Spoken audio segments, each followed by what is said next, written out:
So how certain is this? There's 100% certainty of impact. Please, don't say 100%. Can we just call it a potentially significant event? Yeah. Yes.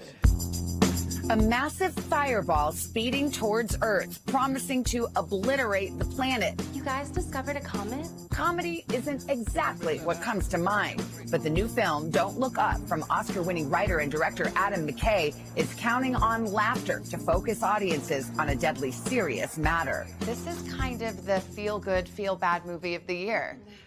How did you pull that off?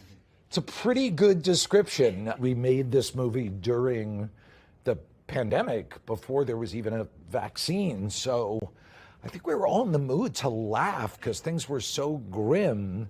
But at the same time, we needed to feel some other feelings as well. Put the moment of impact on a diet app. So impact is when my diet ends. Leonardo DiCaprio and Jennifer Lawrence lead a star-studded cast as two astronomers trying to sound the alarm on the comet that will soon wipe out the world. A not-so-subtle allegory for a real threat, climate change. After seeing the movie last night, something kind of resonated in me. It's how we process bad news and how it becomes a debate, how truth and facts can be distorted or politicized. This was originally, a metaphor for the climate crisis, and then COVID hit, and then a whole new wave of the denial of science. It was amazing to witness what was going on in real time as we were making this movie. I mean, we were sitting there trying to explain science as Fauci was doing the same thing. It was a bizarre experience. You've said, Leo, you feel like it cracks the code. You also said yesterday, I think, that you were a little bit of a Debbie Downer on this issue. I mean, it's hard not to feel a little bit hopeless. If you do a film about climate change, it's nearly impossible to get people to get a sense of urgency and hold a mirror to our culture and media and politics and all of these things. And I just felt like this was an incredible gift to be a part of a movie that encapsulated exactly what we're going through at this particular moment in time. But yeah, I am a bit of a Debbie Downer because the clock is absolutely ticking. How big is this thing, though? Like, can it destroy my ex-wife's house? Is that possible? There's a 100% chance that we're all going to die! Jennifer, your role is the first who gets to really just say, this is insanity. Did that just feel great?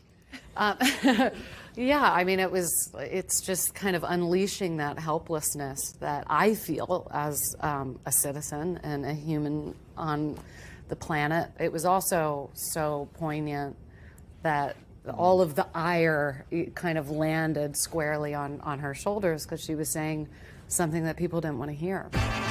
During filming, before she was pregnant, Lawrence took her approach of getting into character to a new high. Before the movie started, there was a lot more in the script. Kate DiBiase was high pretty much the whole time.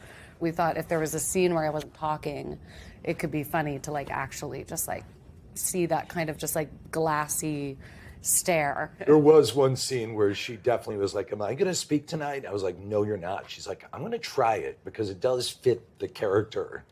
And the whole night, I was so tempted to go on the mic and say, hey, let's improvise a monologue. And I realized how mean it would be, and I did not do it. Thank you for not doing it. Out of love and respect for Miss Lawrence. Thank you for not, Yeah. It would have been just oh my God. Sobering. Oh, I would have, yeah, sobering. And she was next to Meryl Streep. I was next to Meryl Streep. What was it like to be with Meryl Streep? Because I know she's an idol of everyone's. Her improvisation was incredible too. You know, shooting this during COVID and having the mind of Adam McKay sort of speak through a loudspeaker. And we were this sort of nerdy scientists just trying to react to this onslaught of different directions that the scenes would go at any given time because he really created an atmosphere where anything goes. Not a lot of rehearsal, just get into the room and go at it. And of course, Meryl was incredible to work with.